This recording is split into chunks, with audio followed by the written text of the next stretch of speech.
Kan ini namanya Samson. Lu kagak nyanyi? Aku yang lemah tanpa Samson itu coy. Tak akan sambung. Terganti Semua kisah yang telah Apaan? elektronik sertifikat boleh dilaminating nggak? Boleh nggak sih laminating ya? Gue sampai sekarang aja KTP itu gue bertanya bisa nggak dilaminating? Kira-kira sertifikat elektronik bisa nggak? Apa sertifikat lama bisa dirubah menjadi elektronik?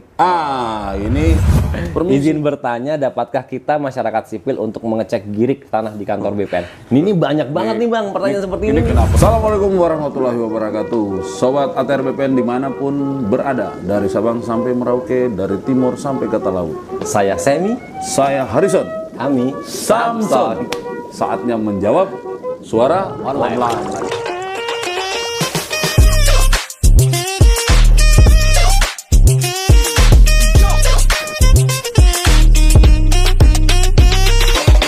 Sobat, ini kan banyak nih pertanyaan yang masuk di online terkait dengan apa yang diproduce oleh ATR. Kementerian ATR BPN, Sam. Nah itu Sam, mostly mereka bertanya tentang produk sertifikat elektronik maupun prosedur-prosedur perpanjangan atau peningkatan hak. Nah, karena menarik nih pertanyaannya, kita bahas yuk. Ya? Boleh. Nanti kalau Tapi saya ini semua terkait dengan layanan pertahanan kita kan? iya, kalau Oke, mungkin sepak siap. bola. Sepak bola itu ada kanal yang lain. Siap. Ini saya coba baca pertanyaannya. Oke. Jawab Mas Emi ya sampai selesai. Tapi gantian dong Oh. ya, gantian ya. Oke, sobat, kita coba baca satu-satu. Yang merasa bernama Fuas Hasan, angkat tangan. Nggak bisa, ini bukan sekolah. Fuas Hasan itu nanya gini, Sam. Berapa batasan luasan SHGB ke SHM? Maksudnya apa? Peningkatan atau gimana? SHGB itu sertifikat hak guna bangunan, bangunan, ya. Oke, kalau SHM itu sertifikat hak milik. Yes, Oke. Jadi Bang, memang kalau untuk luasan SHGB menjadi SHM kita tidak mengatur batasannya, tetapi memang kita ada prosedur yang berbeda antara SHGB yang luasannya di bawah 600 dan sampai 600. Oke. Begitu juga untuk yang rumah toko. Kalau HGB sampai dengan 120 itu lebih simpel prosesnya, hanya tinggal diceplok cap doang dari hak guna bangunan menjadi hak milik. Peningkatan hak. Peningkatan hak. Kalau untuk rumah tinggal itu kita sampai dengan batas 600, itu bisa diceplok doang. Tapi lebih dari luasan itu harus melalui proses panitia namanya. Seperti itu. Jadi prosesnya aja. Produknya SK Kepala Kantor ya? SK Kepala Kantor untuk merubah perubahan hak namanya begitu. Ya ini orang kan taunya itu peningkatan. Sebenarnya kalau di kita saya bahasanya perubahan hak, betul. Perubahan hak. Jadi meningkat itu kan bahasa awam ya, bahasa masyarakat. Di BPN itu dikenal perubahan hak. Oke Mas Fuad, semoga terjawab ya kalau Mas Fuas, semoga Fuas Bang dengan jawaban kita ya. Fuas, semoga engkau puas. Gitu ya. Kemudian ada pertanyaan dari Conan the Barbarian. Itu kan film zaman dulu ya? Film dulu Bang. Oh salah. Conan Brigawa. Conan Febri. Oke. Conan Febri Gawa, panjang kali namanya. Nanyanya gini Sam. Untuk membuat roya online kok nggak bisa? Bagaimana caranya? Mungkin gini Bang, ini dimaksud mungkin roya elektronik nih mungkin ya. Oh iya ya. Karena di kita kan online, sejak 2017 kan sudah ada hak tanggungan elektronik nih. Oke. Nah makanya sepertinya ini arahnya ke sana nih Bang. Nah, Jadi coba cerita memang tuh, kenapa tuh? terkait dengan roya elektronik ini hanya bisa dilakukan untuk yang hak tanggungannya elektronik Bang. Kalau yang hak tanggungannya masih yang belum elektronik ya royanya juga dilakukan dengan cara yang konvensional, tidak melalui elektronik. Mungkin itu maksudnya Bang. Dia bisa mohon sendiri atau harus lewat langsung PPAT sendiri, bisa atau sendiri, gimana? bisa diajukan sendiri Bang. Bisa Elektronik. diajukan sendiri, ya? Oke, mungkin ini untuk membuat roya online kok nggak bisa? Tadi kali penjelasannya ya. Kita lihat dulu hak tanggungannya apa, gitu. Jadi kalau hak tanggunganmu itu sudah berbentuk elektronik, Febri, bisa bisa. roya elektronik. Tapi kalau masih analog, dilakukan dengan roya analog. dengan roya analog. Oke ya, clear ya.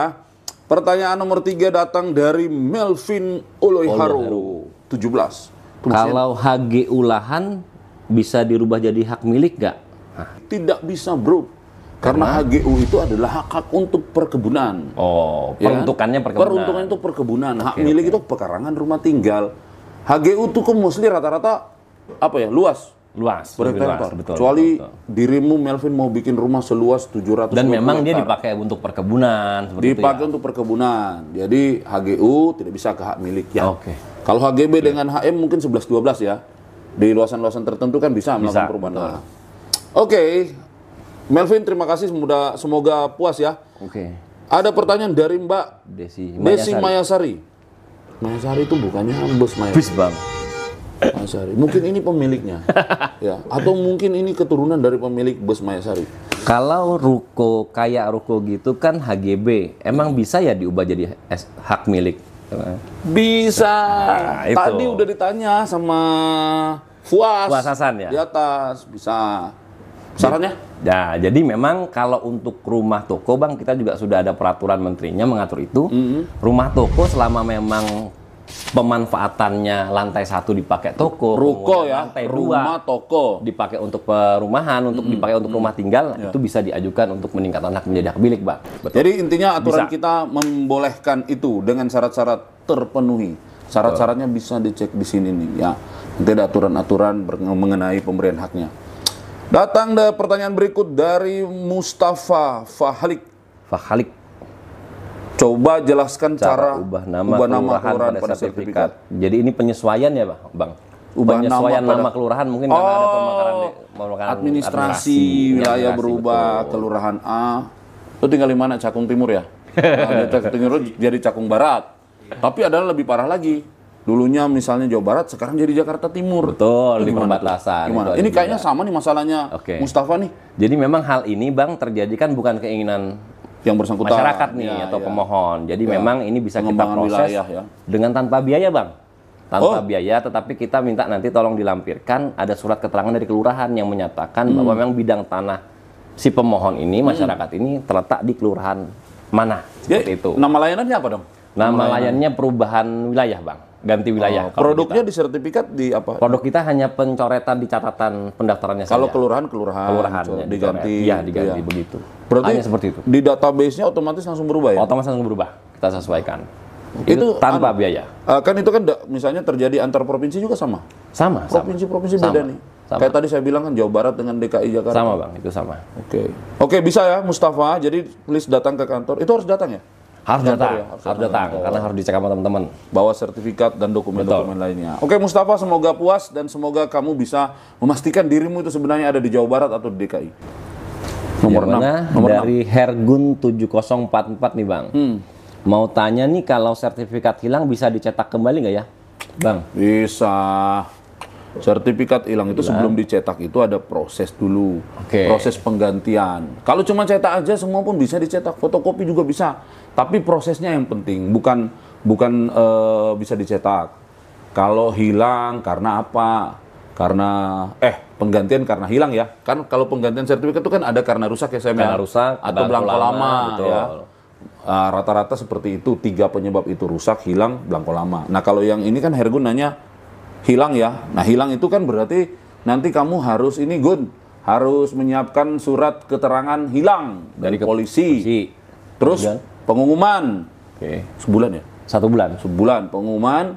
Setelah tidak ada komplain apapun dari siapapun, baru proses itu dapat dilakukan. Nah, dengan kamu disumpah. Ya. Sumpahin Ada apa pengakuan disumpah? Sumpahin. Sumpah. Sumpah. Meyakinkan bahwa memang itu benar hilang kan ya bang gitu. Disumpah bahwa betul-betul hilang dan dia menandatangani pernyataan bahwa itu memang hilang. Betul. Nah, baru kemudian prosesnya akan Diterbitkan sertifikat penggantinya. yang namanya sertifikat pengganti. Sertifikat pengganti lebih baru, tapi dengan data-data yang sama. Betul. Dengan buku tanah. Kan sertifikat itu, Hergun dan teman-teman netizen tahu ya, itu kan kembarannya buku tanah. Salinan buku tanah. Salinannya buku tanah. Jadi barang yang sama, satu dipegang oleh masyarakat pemegang hak itu namanya sertifikat. Di kantor kita itu namanya buku tanah. Ya. Jadi ini memuat informasi yang sama bang ya? Sama harus, kalau nggak sama kan nggak nyambung nanti untuk proses berikutnya. Oke Hergun, semoga terpuaskan. Selanjutnya bang dari Shinobi Turtle ya, 398. Ini YouTube nanyanya apa? Permisi Min. Mas, sama-sama, permisi, monggo, silakan.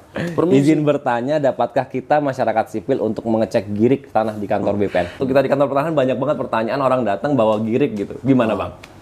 Mengecek girik kan bukan produk BPN Pak. BPN itu kepanjangannya Badan Pertanahan Nasional. Itu tidak pernah memproduksi yang namanya girik. Girik itu produknya dokumen tua itu untuk pajak itu kan. Nah, pajak kan berarti ya teman yang lain lah di kementerian yang lain kan. Kemudian memproduksi itu. Cuma memang girik ini sering menjadi bagian dari alas hak yang dilampirkan yang oleh pemohon. dilampirkan oleh pemohon, antara lain memperkuat posisinya di mana, letaknya di mana, luasnya di mana. Cuma BPN itu bukan produsen giri. Jadi kita informasi terkait gini nggak ada di kita ya Bang? Nggak ada, biasanya sih Kantor kelurahan. kelurahan. Mas apa tadi yang nanya itu? Shinobi Turtle. Iya. 3998 nomor telepon kali itu. Oke. Oke, begitu ya Mas Shinobi ya. Jadi ke kelurahan. Kemudian datang pertanyaan dari warung makan Brebes. Ini orang warung makan aja nanya pertanyaan. Bapak, ya Ibu, mohon arahan, apakah surat tanah, SPPT, PBB doang Itu aman.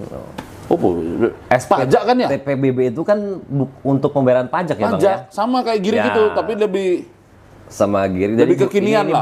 bukti bayar pajaknya aja. Nah, sedangkan kalau kita bicara masalah sertifikat itu kan merupakan bukti kepemilikan ya Bang, yang punya nilai hukum ya.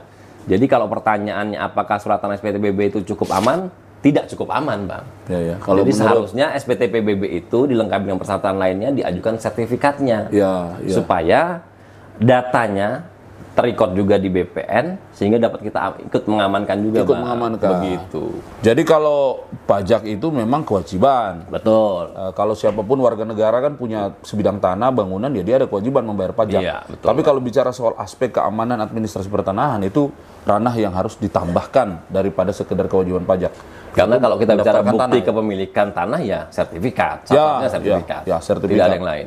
Ya, Gitu, jadi soal aman dan tidak aman itu kamu sebaiknya lebih lengkap. Ya. Kalian sebenarnya lebih lengkap. Bukti kepemilikannya. Ada pajak, ada bukti kepemilikan. Sertifikat itu yang paling terkuat dan teryakinkan lah ya. Yakinkan, salah satunya Bang. Salah satunya. Betul. Oke, datang pertanyaan berikutnya dari Pugo Ristiawan. Bertanya, selamat malam. Mau tanya sertifikat tanah hak milik terbaru, benarkah cuma 1 lembar halaman? Benar, Bukan Bang. seperti buku lagi ya? Benar. Wah, ini update ini. Benar. Update ini. Mesti dia sering nonton ya. Sering nonton Pak AHY mana-mana. Menyerahkan. Iya. Pak udah nggak hijau gitu Udah kan. hijau, udah elektronik. Kalau sekarang maksudnya coklat apa? kan gitu ya. Coklat, ya. Jadi memang Bang sekarang Kementerian ATR sudah coba mengikuti perkembangan zaman ya. Kita sudah layanan kita elektronik, kemudian juga kita sudah menyesuaikan bentuk sertifikatnya sekarang dari dulu yang warna hijau berlembar-lembar, sekarang kita 1 lembar. lebih sederhanakan 1 lembar, tetapi tetap 1 lembar ini juga memiliki apa ya Bang, security lah, tingkat keamanan yang itu saya mau mewakili tidak kalah. Pugo Ristiawan tuh. Siap. Mau wakili 1 lembar kan katanya lebih aman. Iya. Emang 1 lembar itu berisi informasi apa? Berlembar-lembar masa lebih aman 1 lembar? Jadi memang yang kita tampilkan di sertifikat 1 lembar yang sekarang adalah riwayat data terakhirnya Bang, di awal dan terakhir.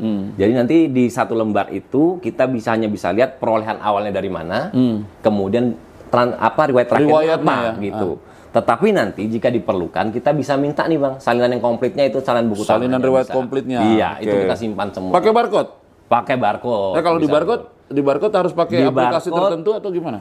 kita bisa nanti lihat datanya seperti apa, tetapi satu-satunya yang bisa baca itu adalah aplikasi Sentuh Tanahku Bang. Sentuh Tanahku dapatkan di Sentuh Tanahku. sini nih. Bisa di Play Nih, Store, download, bisa Play Store ya. Sentuh Tanahku itu aplikasi resmi yang dikeluarkan aplikasi resmi oleh Kementerian Kementerian BPN. untuk menjaga otentifikasi informasi, pelacakan berkas, dan jika ada produk yang memang teman-teman ingin tahu apakah betul dikeluarkan oleh Kementerian BPN. Dan manfaatnya banyak banget ya kalau teman-teman sudah install Sentuh Tanahku, kemudian sertifikatnya udah elektronik. Kemudian nanti nih Bang, yang manfaat yang bisa kita rasakan banget nih, kalau misalnya nanti ada blokir oleh seseorang, nanti Abang akan dapat notif gitu. Oh. Begitu keuntungannya. Oh, langsung di aplikasi saya langsung itu. dari aplikasi, sehingga Abang bisa konfirmasi ke kantor pertanahan. Wow. Siapa nih yang blokir seperti Ini, itu. itulah kalau Itu kemajuan keuntungannya, teknologi sekarang ya. Betul. Mudah-mudahan Pugo Ristiawan puas dengan jawaban ini. Kemudian ada pertanyaan berikutnya dari bacanya apa itu? Ini sama ya Bang ya. Mau tanya ta- apakah benar sertifikat rumah zaman sekarang hanya selembar seperti itu ya? Apa nggak takut kena hack? Nah itu datanya? jawab yang bagian kena takut hack. Ya, kalau hack ini Bang tentunya sebelum penerapan kita juga sudah mengantisipasi segala kemungkinan. Ada trial and error Ada juga trial and error, dong, kemudian ya kan? dari sisi security juga teman-teman kita di Pusdatin Bang tentunya sudah mempertimbangkan Pusat Data dan Informasi Pusat ya? Data dan Informasi ATR BPN itu sudah menggunakan teknologi terkini yang mungkin bisa menjaga meminimalisir untuk tangan hack ini. Jadi Sama satu lagi mungkin, karena hack itu bukan, kan ingat nggak dulu zaman dulu itu ada siaran Bang Napi itu. Oke. Kejahatan terjadi Bukan hanya karena ada kemauan, Tetapi juga karena ada kesempatan. Iya. Lah kalau akunmu dikasih sama orang lain, Betul. akunmu tuh bebas diakses sama orang lain yang tadi itu, ya pasti kena hack itu. Mulai dari mana-mana. Makanya pastikan kalau sudah berbau elektronik, akunnya disimpan kayak pin ATM lah, atau pin mobile banking yang dikasih. Yang kita jaga ya, kita nggak sebar kemana-mana kan. Kan kalau Semi udah bertahan dengan sistem bagus, yang orangnya sendiri nyebar-nyebar kemana-mana ya. Iya. Jebol juga. sistemnya. Minimal punya dia. Oke. Kalau yang lain kan enggak. Gitu. Jadi hati-hati ya. Tidak takut lah Pak kena hack. Cuma kan kita tidak boleh takut terus, harus berusaha supaya mempertahankan sistem security dengan baik. Yes. Oke, Cisli, thank you. Nurul Gusti bertanya, elektronik sertifikat boleh dilaminating? Nggak boleh nggak sih laminating ya? Gue sampai sekarang aja KTP itu gue bertanya, bisa nggak dilaminating? Kira-kira sertifikat elektronik bisa nggak? Kalau dari sisi keamanan, yang penting kan kita bedanya sertifikat L itu kan ada barcode, Bang. Barcode itu bisa di-scan apa enggak? Maksud saya selama mungkin proses laminatingnya nggak yang ngepres banget dan tidak merusak barcode, silakan saja. Yang penting nanti dites barcode-nya bisa kebaca apa enggak. Atau gini deh, kita sarankan aja, aslinya nggak usah dilaminating, fotokopinya dilaminating. Dibalik. Karena kan kalau kita udah bicara elektronik, niat banget mau laminating tuh. kalau kita bicara elektronik kan yang penting kan sudah data yang ada di pangkalan data kita, bukan yang di hasil cetakannya. Itulah kenapa Bang sertifikat elektronik itu kita bilang salinan resmi yang kita berikan, Bang. Karena kita tetap jaga yang data elektroniknya. Oke, Nurul, jadi boleh. Cuma tadi Pak Sam bilang jaga barcode-nya ya. Kalau rusak, ya itu takutnya tidak bisa di-scan. Nanti kamu marah-marah. Oleh aplikasi untuk aku ya, Bang. Ya. Kemudian pertanyaan berikutnya dari Sami Ardian. Bukan, Bang. Ini Ardian Nugroho. Apa sertifikat lama bisa dirubah menjadi elektronik? Ini apa namanya itu istilahnya? Alimedia ya? Alimedia, kita kenalnya Alimedia. Alimedia itu lama didaftar dari yang analog yang berlembar-lembar warna hijau itu menjadi sertifikat yang satu lembar, Bang. Prosesnya gimana tuh? Itu kita kenal tadi namanya Alimedia, Bang. Jadi tinggal datang, masyarakat daftar, bawa sertifikat analognya yang warna hijau itu ke kantor pertanahan, nanti diajukan untuk minta Alimedia, nah nanti akan dicetakkan sertifikat elektronik yang satu lembar. Tetapi yang sertifikat hijau akan ditarik ke kantor pertanahan, Bang. Dijadikan warka untuk disimpan di kantor pertanahan. Oke, catat itu penting ya. Itu penting. Penting, karena kalau sudah dialimediakan, jangan sertifikat elektriknya dibawa, sertifikat juga dibawa pulang. Nggak boleh, itu nggak boleh. Boleh ya. Jadi kita tukar. Ditukar. Prosesnya lama nggak itu? Nggak lama, Bang. Berapa? Kalau bisa ditunggu. Bisa ditunggu. Keren nggak? Bisa ditunggu. Bukan hanya junk food yang bisa ditunggu, bro. Kita juga bisa ditunggu Alimedia. Bisa ditunggu. Oke, terima kasih Mas Ardian Nugraha, kemudian Mbak Diah Kunti. Jangan diturusin ya, Mbak Kunti aja. Iya, kalau diturusin jadi horor nih. Penerapan sertifikat tanah apakah akan mempercepat proses pembuatan? Kalau menurut saya ya, berarti ini yang ditanyain prosesnya. Proses sertifikat elektroniknya. Penerapan sertifikat tanah akan mempercepat proses pembuatan. Iya. Oke. Kalau pembuatan sih ya sama ya, ada prosesnya SOP-nya sama. kan, ada SOP ya. Kalau dia ada pemberian pertama kali, ada proses pengumuman, ada proses panitia, segala macam. Tetapi mungkin setelah terbit elektroniknya kali, Bang. Nah, itu namanya, kan nanti setelah di bagian akhir itu akan terbit sertifikat elektronik. Ya, outputnya. Database-nya itu kan menjadi electronic base. Nah, kamu nanti akan bikin layanan-layanan berikutnya mungkin yang sifatnya derivatif tuh. Kayak jual beli kan ya? Jual beli, peralihan karena jual beli, royal. Nah, itu lebih cepat karena datanya sudah klik gitu, buku tanah SU-nya. Dan ke depan kayaknya nggak perlu datang ke kantor pertanahan lagi deh, Bang. Dari kamar aja begini. Online, gitu. elektronik bisa dapat produk outputnya. Yang penting pastikan saldo mobile banking cukup, betul. Karena kalau pas bayar, maaf, di reject, ditolak karena nggak ada pulsa. Tapi itu untuk bayar PNBP kan, Bang. PNBP. Jadi PNBP penerimaan negara bukan pajak, bukan pajak. Yang resmi memang langsung masuk ke kas negara. Ya, kita cashless. Seluruh kantor BPN sekarang cashless. You bayar langsung ke bank. Oke, terakhir ya, benar nih? Terakhir, Bang. Terakhir. Sini. Tuwe 207. Bagaimana cara buat sertifikat elektronik gimana ya? Nah, Bang. Gimana tuh? Gimana caranya bikinnya?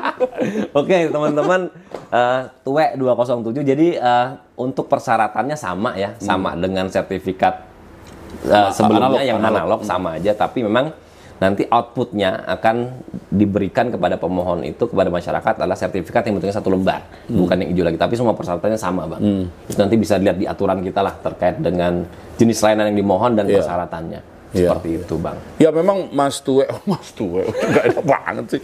Jadi gini bro Tue ya, jadi namanya bikin jadi sertifikat elektronik itu pasti sebagian besar prosesnya elektronik base. Nah elektronik base itu kan biasanya tidak kasat mata itu berjalan di dalam sistem. Nanti teman-teman tinggal lihat sudah jadi barangnya. Tapi proses untuk memastikan objek tanah itu subyeknya, posisi luas dan lain sebagainya itu memang tetap akan ada proses itu ke lapangan.